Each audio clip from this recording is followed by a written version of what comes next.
So, welcome, Niamh, to the Happier at Work podcast. I'm delighted to have you as my guest today. Do you want to give listeners a little flavour about you, your background, your career history, and what you're doing, what you're up to these days?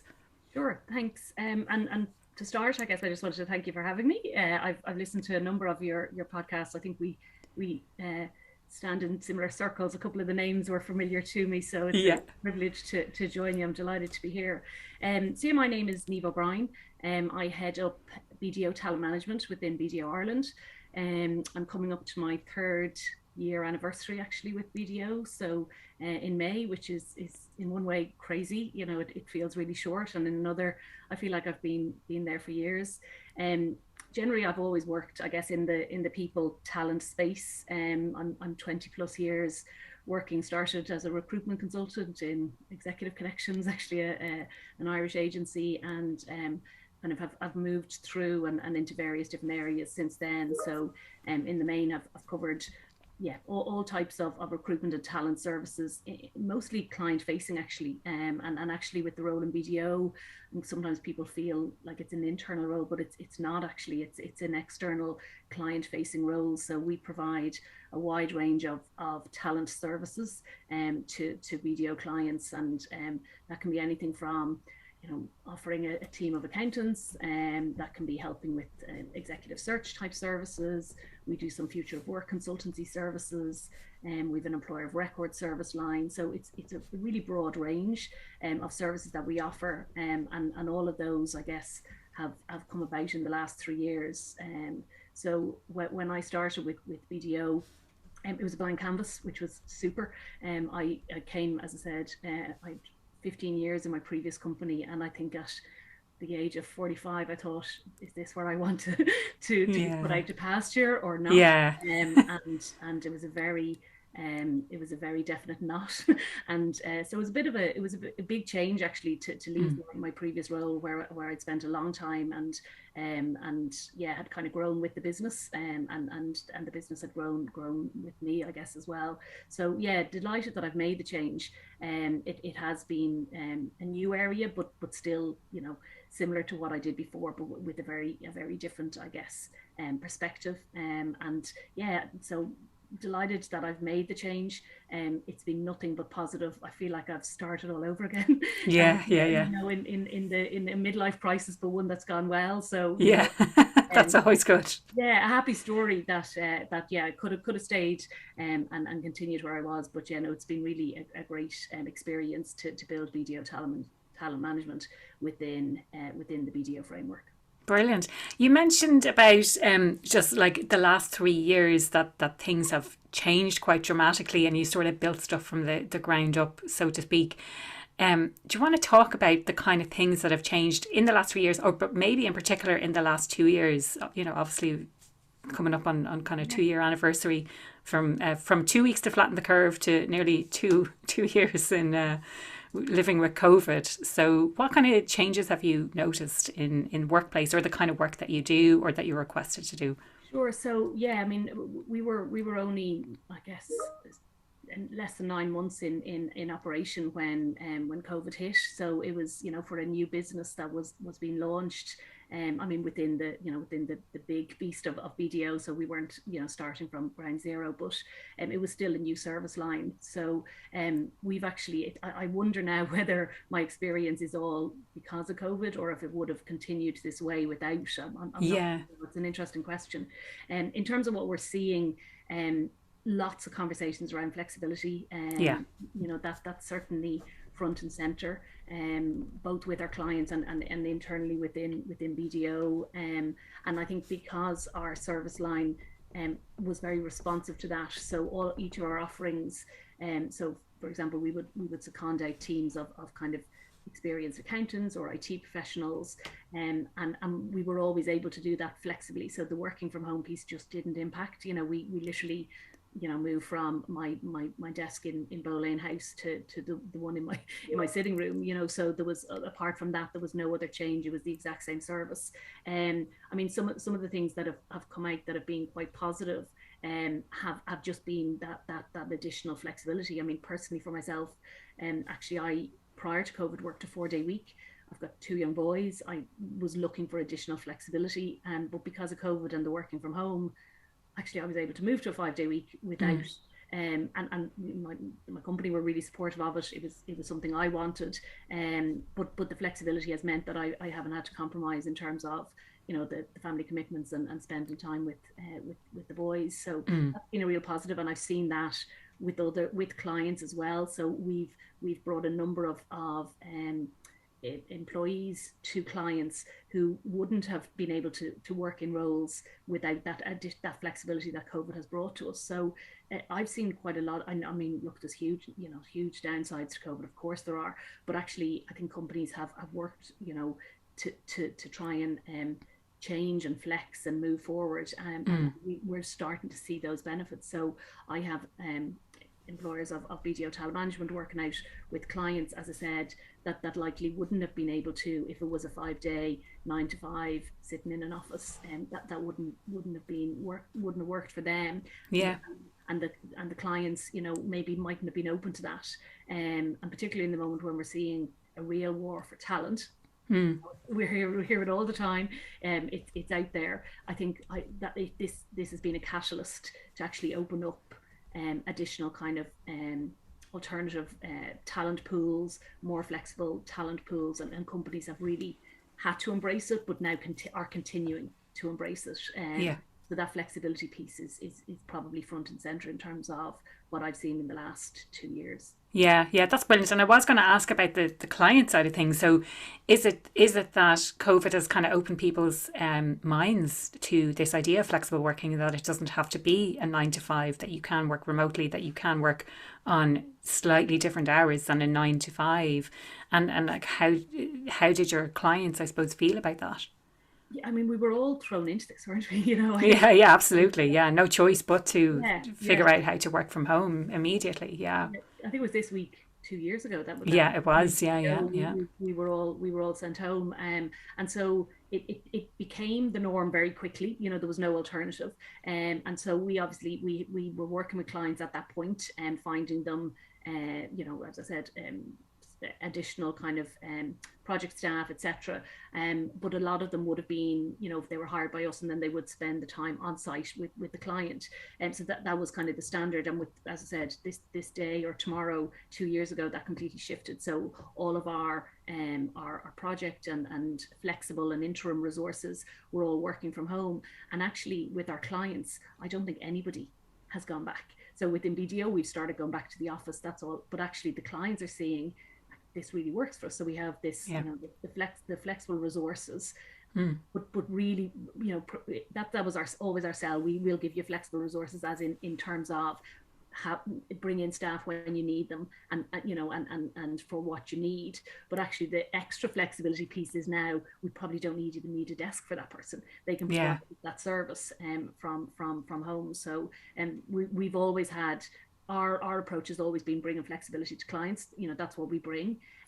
But actually it's the add-on flexibility of really not even needing, as I said, to have a desk space for. Yeah, this is the different kind of flexibility now that we've kind of been introduced to during the pandemic. Now, Niamh, you mentioned about the war for talent. I'd love to know a little bit more about that, because I'm sure everyone listening has heard of the Great Resignation, and I suppose I haven't seen anything. I've seen anecdotal evidence, let's say, in relation to what's going on in Ireland, and are there a lot of people leaving, and are people staying? Is it a real challenge? So I'd love to understand more about what's happening out there, first of all, and then what companies really should be doing in order to best retain their talent, because I'm sure there are some companies that are really concerned, some companies that might get left behind if they're not kind of on the front foot with this. Yeah, sure. I think it's a double-edged sword, really. So there's been a pent-up of demand, where companies may be held back on hiring because of COVID and uncertainty, and also difficulties in onboarding people remotely. Although I've seen some of our clients, and even internally in BDO, where it's been done seamlessly and works really well. But I think there was probably a little bit of hesitancy and less hiring activity during some of those difficult COVID times when we were in complete lockdown, you know, and that business uncertainty that was there. So there's a pent up demand that we're now coming out of, and so that's fueling that war for talent. And then you've got the resignation piece, so the Great Resignation. It's something I'm seeing less of, but I think it's the anticipation. You know, I think a lot of companies are expecting it to come. Okay. So there's definitely been, you know, resignations, but it's not something I've seen hugely internally in BDO or with clients where there's a mass exodus. That's not what I'm seeing. Yeah. But I think there is that, you know, common sense piece of this is likely to come, and even in terms of travel, like if you think about it, it's one of the, you know, the basic ones. So that do you mean the commute? No, sorry, overseas travel. So, okay. You know, sorry, we deal in the main with accountants, and it's like a journey that they all do. So they qualify, they come out of contract, and they go to Australia for 2 years. Yeah. We 3 years of pent up people not being able to do that. So Oh, even that okay. alone, There'll be a mass exodus out of Ireland of newly qualified accountants. And all, okay. you know, and all different. I'm not just talking about accountants, but all different professions. Yeah, that's a great point actually, because I'm kind of beyond that now. You know, I was in Australia about 10 years ago, so that's out of my system, so to speak. But I'm sure there are, like you say, 3 years of a backlog of people who didn't have that opportunity to actually go and do that. Yeah. So and likewise, people who didn't look for work within the last 2 years, because you know what, if you had a role and you were able to work from home and it was giving you what you needed, you were less likely to look for something else. So it's all that pent up, you know, backlog of I guess demand and also just life changes that we would have seen, you know, that as I said, it's a rite of passage that the 20 plus go and do Australia or Canada or, you know, New Zealand, any of those.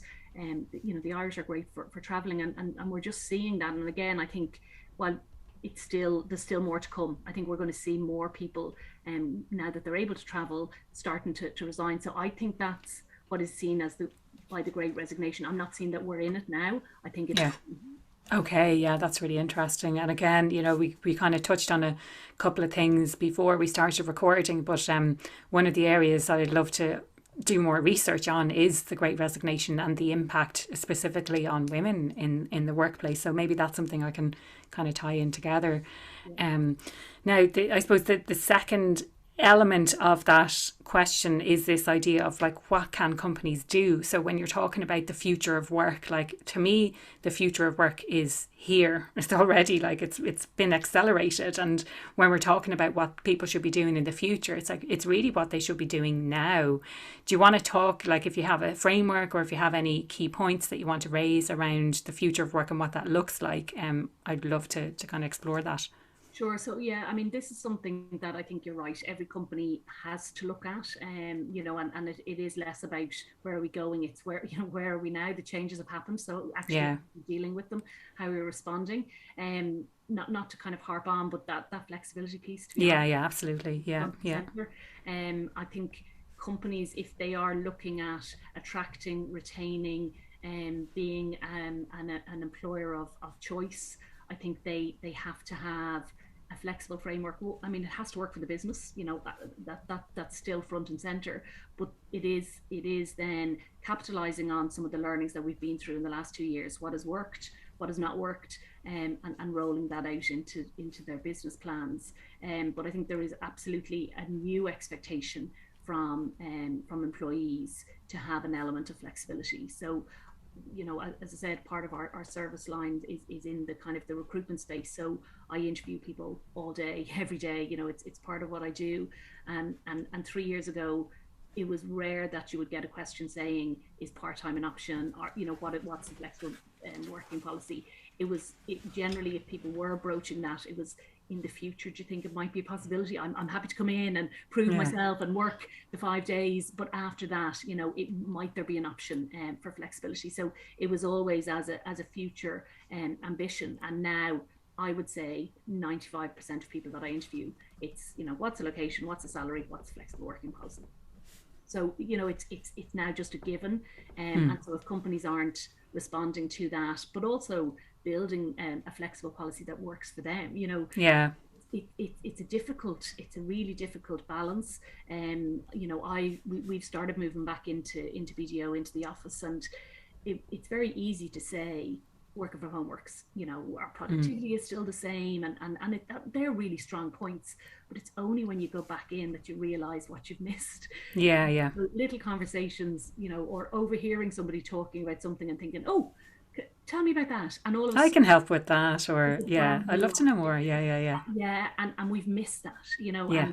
and as I said, it is very easy to talk about the positives of working from home. And look, I am a massive advocate of flexible working and working from home, but I still do believe that everybody should have that time in the office, because that's where it's where the magic happens. Yeah. Yeah. Yeah. And so, it's important for companies to get that balance of facilitating flexibility where possible, but also making sure that they maintain their culture, that they build all that in, that they create an environment that fosters that. So yeah, it's an important one. Yeah. And so I suppose, there are some challenges in relation to flexibility and there are some benefits. What are some of the, I suppose from my perspective, the things I think about when I think of flexibility is kind of a shift, and this being the future of work as well, a shift towards more outcome based working rather than time based. So we're so used to, and we kind of touched on this before we started recording, we're so used to this idea of I work 9 to 5. And the example I always think of is a friend of mine who said she worked 2 hours extra on Wednesday, therefore she can knock off 2 hours earlier on Friday, which to me is kind of, it defeats the purpose. Like it really, you need to bring it back to what are you here to do, and have you achieved that in the day or in the week or in the time that you have to actually do that.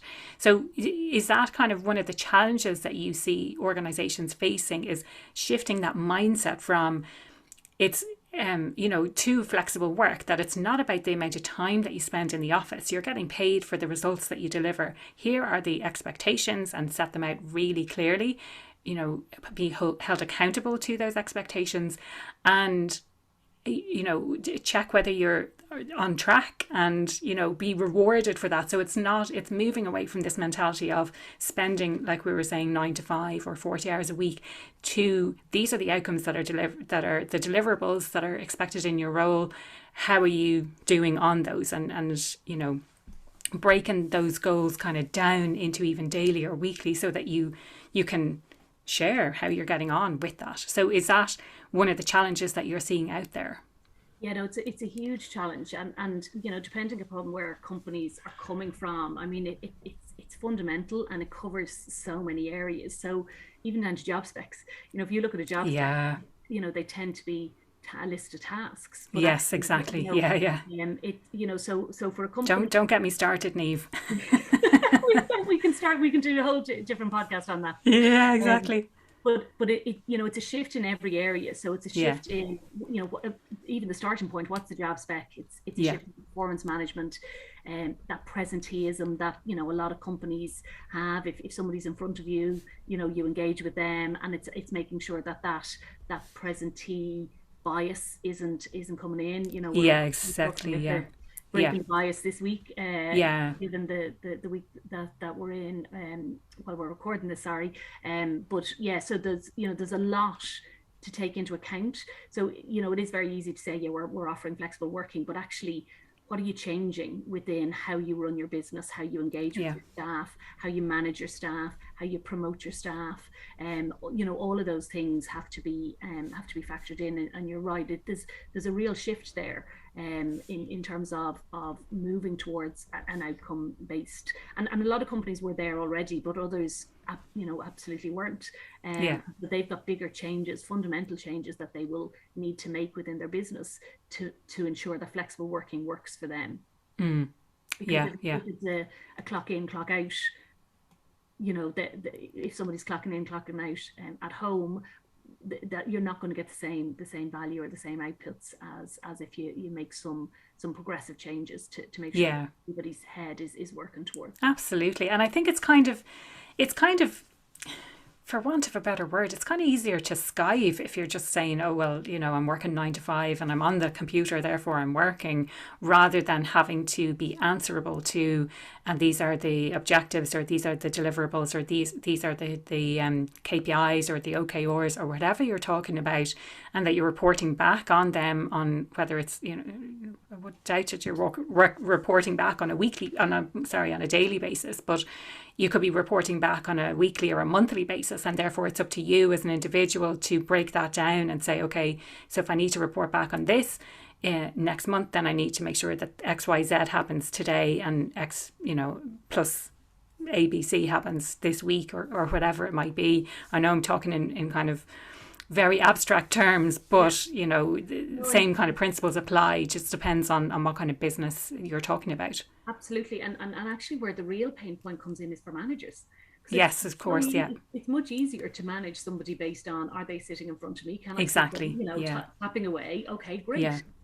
But actually there's a whole different management style. So I think there's a real an investment that's going to be needed in terms of supporting managers to allow them to manage remote teams, but also that output based approach. It's very different. So there's a lot of challenges that companies need to take into account. But I think it's a journey that we need to take. I think it's something that it's inevitable at this point. So it is about embracing it, but making it work for your business. Yeah, that's it, exactly, Niamh. And you were saying, like, there's some companies that are already doing this, and there were some companies who were doing it pre-COVID, pre-pandemic. And I think for me, it's about, they were kind of paving the way, and maybe some companies thought, well, flexible won't work for me, or working remotely, working from home is not going to work for me. And we've shown now that in the majority of cases, flexible remote working does actually work. It's okay to work from home, and the productivity didn't necessarily dip. And I love what you had to say as well about this new management style. And from conversations that I've had, the managers that really excelled during that time were those managers who were supported in outcome-based discussions and having those kind of conversations with their team, as opposed to managers who get afraid if they can't see someone, and if someone's not in front of them, how can they tell whether they're working or not? And I'm sure you would have seen, it's probably a year and a half, well over a year and a half ago at this stage, where I saw stuff in the BBC saying that people were installing monitoring software and all sorts of stuff on their staff to make sure that they were actually on their computers at home. And I've heard the alternative to that being that people are installing them to make sure people don't overwork when they're working at home, because that tends to be the more likely case, that we find it more difficult to actually switch off. The laptop is just there. It's not a computer in the office anymore. It's a laptop, and it's at home, and it's could be that it's right in front of you, that it's still turned on, and you hear the ding of the emails, and that we're actually overworking rather than underworking. Yeah, no, it's a massive topic. It's one we've worked through with a number of clients. As I said, we've done some future work consultancy, and within the one business you can have those negatives where people are maybe trying to take advantage of the working from home, and then you've others who absolutely are completely burning themselves out and working all the hours. So even within any company, that's what's really important is where are you at now currently? Where do you want to get to? What do your employees want? This is all about engagement. I know you've done previous topics on employee engagement, but it's hugely important. The personalized approach. There's no one size that fits all. It's really important. It's a really complex. It can be. I can imagine, and I know I've sat with clients, and you get that glazed. Oh my God, how can we face all of this? But it's about just having, I guess, knowing where knowing what you ultimately want to succeed. Where you want to succeed, and putting in the small steps that can get you there, and the framework that's going to give you the best opportunity to have that success. This is it. And I spoke at a conference recently, and that is what we talked about, is that it is this personalized approach, that there is no one size fits all. But when it comes to this idea of remote working, that it doesn't suit everyone. They might want to work at home because they have that flexibility, because they can cook in the middle of the day, or they can put on a load of washing, they can hang out their clothes to dry.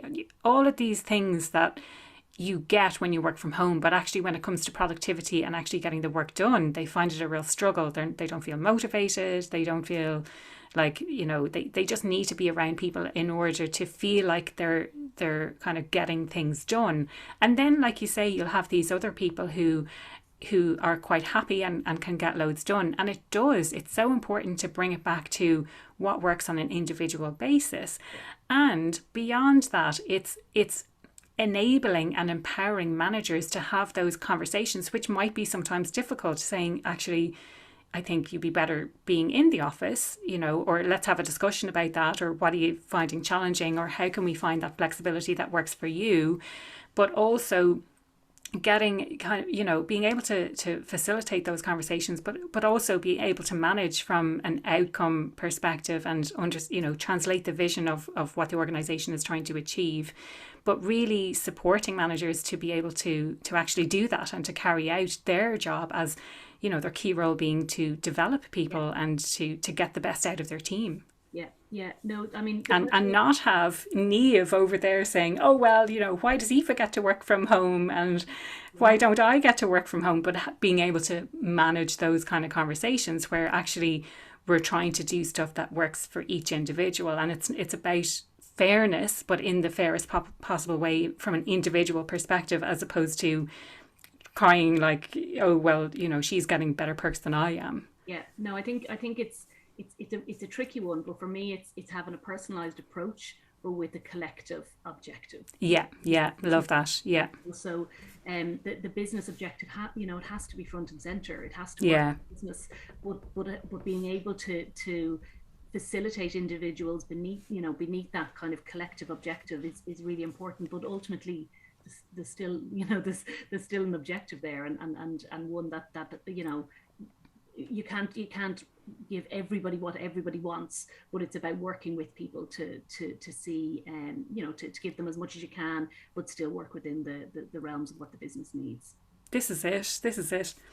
So we've covered a few different kind of aspects of the future of work, that being the pain point for managers that we've just discussed. We talked about outcome-based ways of working and understanding what those objectives, KPIs, OKRs are, and the flexibility. Is there anything else that kind of springs to mind that organisations need to be aware of when it comes to attracting, retaining, developing talent, especially in light of the Great Resignation hasn't necessarily happened yet, but it's certain to kind of come down the line?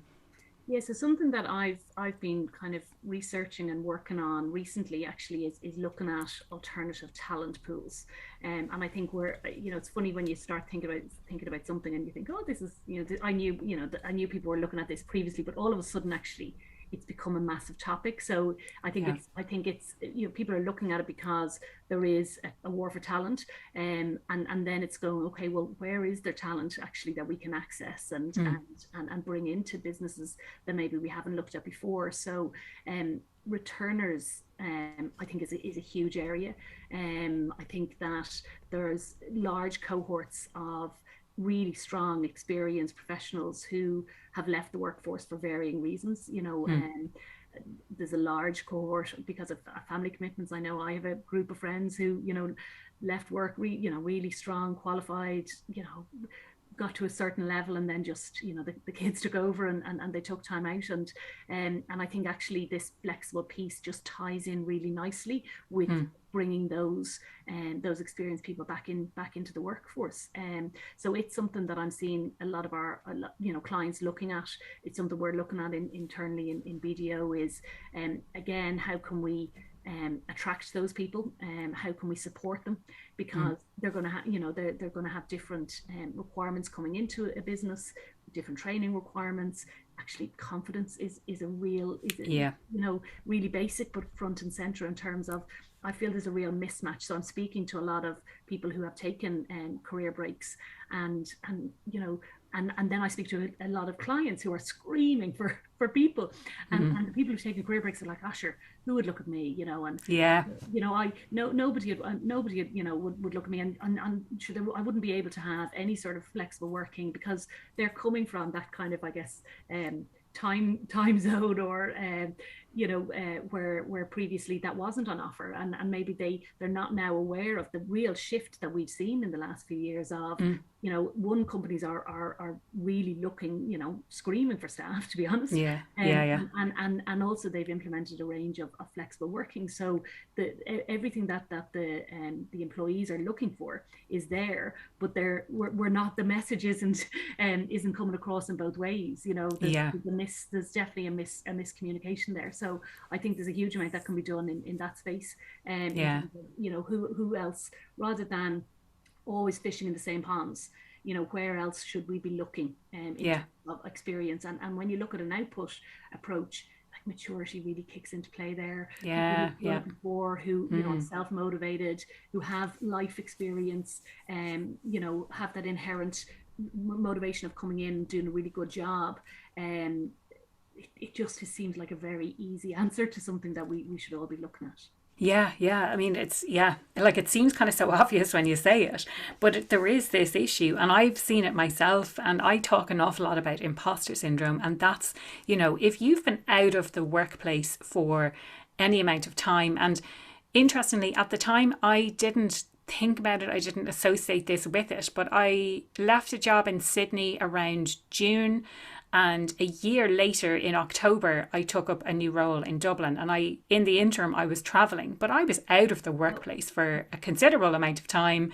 Absolute no allowances, discounts, or anything were given to me. No training on how to get back into work. And at the time, I wouldn't have even dreamed of asking. I didn't even think about it. I knew the experience I had. I knew the skills I had to bring to the role, which was great, not a problem for me. But for those people who've been out of the workplace for, 5, 6, 7, 8 years, and they're coming back and they think, I don't have anything to offer, I'm going to have to start at the bottom. And for those organisations who are looking to find new talent pools, and I know there are specific organisations who support that kind of matching, let's say, of people who want to return to the workforce for whatever reason, or even people returning to Ireland and maybe they feel like their experience is a little bit different. I mean, I felt like I had this wonderful global experience returning to Ireland. So that was great from that perspective. But this idea of building up people's confidence so that they know that they have the skills, but not only the skills from their previous working. And I know a friend of mine, Karen, in Canada, she has a podcast as well called Job Sharing and Beyond. And she talks about job sharing, but she's a big advocate for flexibility at work and this kind of skills that people have in caring roles. I think is how she describes it. So if you're caring for someone at home, be they children, be they people, parents, be they elderly relatives, that kind of thing.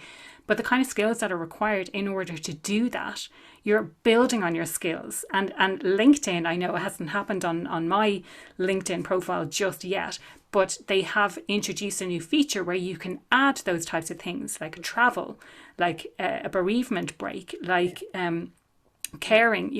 I took extended leave because I was caring for children. They've added those types of things. So LinkedIn are recognizing this as an important transition period, or that you don't just fall out of work and your skills are all gone. It's like you're using and building new skills in this other role that you have. Yeah, no, I think it's a huge step forward by LinkedIn. When I saw it, I was like, that's amazing, because it just validates that time out. And there's such a variety of reasons people take time out. But it's the coming back, and it's that little bit of fear of, will I be okay? And for me, I'm all about just demystifying the workforce. It's like, people want you, they want to help you, they want to support you, they want to train you. So just take the step. I'm just coming towards the end of a life coaching course at the moment, a diploma in life coaching, and in a massive personal journey, which has been brilliant. But it's given me, I feel, a lot of those additional kind of skills of being able to bring out potential in people. You start thinking in that way. So genuinely, if any of your listeners, it's become just such a passion of mine that I just feel like I'm like, come out, come and talk to me if it's something you're thinking about doing. I am more than happy to offer, pro bono, free advice. It's less about coaching, but more about, this is the jobs market. This is what the jobs market looks like at the moment. I am front and center. I know what it is. Yeah. And actually, these are the skills you have. So, yeah, one little bit of a confidence boosting piece, and analyzing skills and looking at that, but also just demystifying what applying for a job, what going for an interview, what putting together your CV, what companies want, and not thinking they won't want me. Because honestly, and that's brilliant, and that's one side, and then the other side then is the organizations and being open to, you described as the alternative talent pools. Love that phrase. So being open to that, but then providing the supports to help them transition back into the workplace, because maybe they're out of the routine, maybe they're not used to working towards outcomes. That they're like, oh well, it's 5 o'clock, I'm going to knock off now, rather than saying, well, I finished my work at 4, so it's okay if I finish up for the day today. That kind of thing as well. Yeah, and it's the simple things. When I'm talking to people, they're like, oh, I've never worked on Teams. That would. Oh yeah, the technology. I forget how to turn on my laptop when I It's like, well, on the 10th of March 2020, I didn't know how to work on Teams either, but by the 11th I did, Yes, exactly. Demystifying it.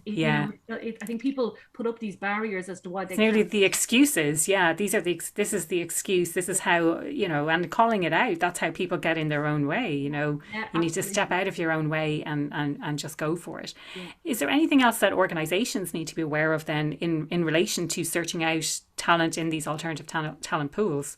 I think you touched on it there. It's not just about finding these people and then dropping them into the existing workforce. I think it's a bit like a grad program. There's certain requirements that are needed by companies for their grad programs, and this needs a similar mindset. What supports are needed, what training is needed, mentors, and all of those sort of things. Having a peer group. Be having sponsors within the business, not being afraid to ask the silly questions, all of that will give companies success in this space, but it will also just ease that transition for people who are coming back in. So it's such a win-win, but it does, you can't just say, oh yeah, no, let's hire, returners and then bring them in on day one and they're treated like, like any other new hire, experienced hire. It's like it's an in-between. They're an experienced hire. They're not a grad, but actually they're going to need to be treated differently than either of those cohorts. So putting the right structures and supports, and again, it's something we're starting to work with clients, because there's no one size fits all. It will depend on your current culture. It will depend on your current onboarding, your current training programs, and also the skill set that you're looking for. So when BDO, we look for accountants, we look for qualified accountants. So that skill set, it will always be there. They won't lose that. But what other skills are needed in terms of upskilling and just refreshing. And so, we work with clients to help them build that out and figure out a returner program that will work for them. Not, as I said, unfortunately, with all these things, there's no one size fits all. It's the same as future work.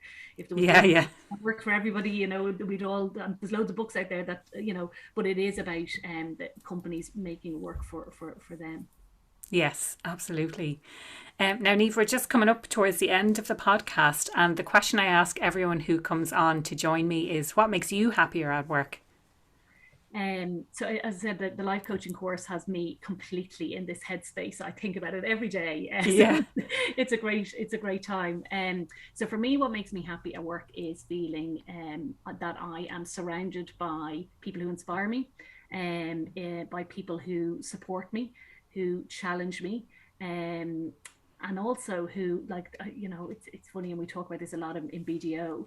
I just love to laugh. Yeah. So have the crack, as we say in Ireland, which translates to something other types of things in if you go outside of Ireland, but it just means having fun, basically. Yeah, and it's why I love this. I love the title of this podcast, and I think we can all be quite serious about our career, and actually you can still be at a very senior level, and still say it's really important that I'm having fun and that I'm enjoying myself.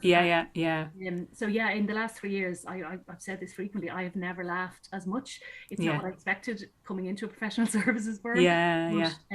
It's so important, and it's why I wake up every day and love my job. Is when I love the work that I'm doing, but also I'm having fun. Like it sounds juvenile, but genuinely we have really good fun together. That's what it's all about, I think. Like for me it is. It's really important to have fun at what you're doing.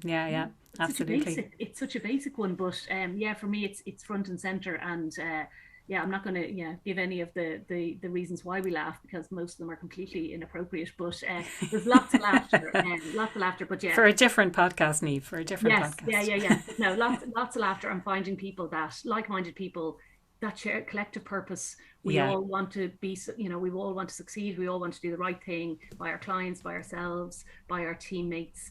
But we do it with a lot of fun along the way. And so for me, this role that I'm in at the moment, it ticks every box. I have all of those things.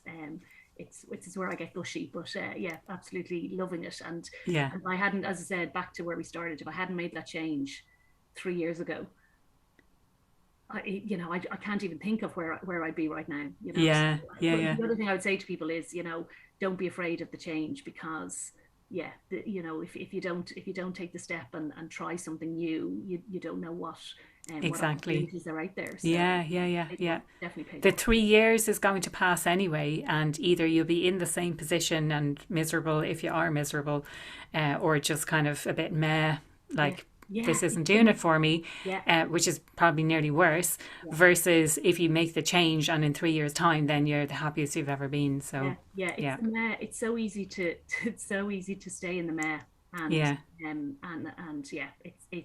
it's definitely worth stepping out of that. And that's and on that note, if people want to connect with you, if they want to find out more about what BDO does, feel free to kind of give a shout out to anything that you want to share, really. Well, LinkedIn is probably where I spend a lot of my time, and would be happy to have anybody connect with me on LinkedIn, and if there's queries in terms of any of those. So I've covered a lot there: recruitment, future work, returner programs. There's a lot in there, but anything in the talent space, as you probably noticed, I'm happy to talk about it. So if any of your listeners want to hear more, I'd be delighted to chat to them. So Niamh O'Brien, BDO Talent Management. You'll find me on LinkedIn. I'm on Instagram, but it's all pictures of my children, so I'm not sure people get much from that. And Twitter, I'm just a voyeur, so on there, but not active. Yeah, brilliant. Thank you so much for the conversation, Niamh. Today I really, really enjoyed that, and we covered a lot of ground, but lots of really important stuff, I think, that organisations need to be aware of. Great. No, it's been a pleasure. Absolute pleasure. Thank you so much again for having me. Really enjoyed it, and we'll continue to listen to the Happier Work podcasts. Brilliant. Thank you.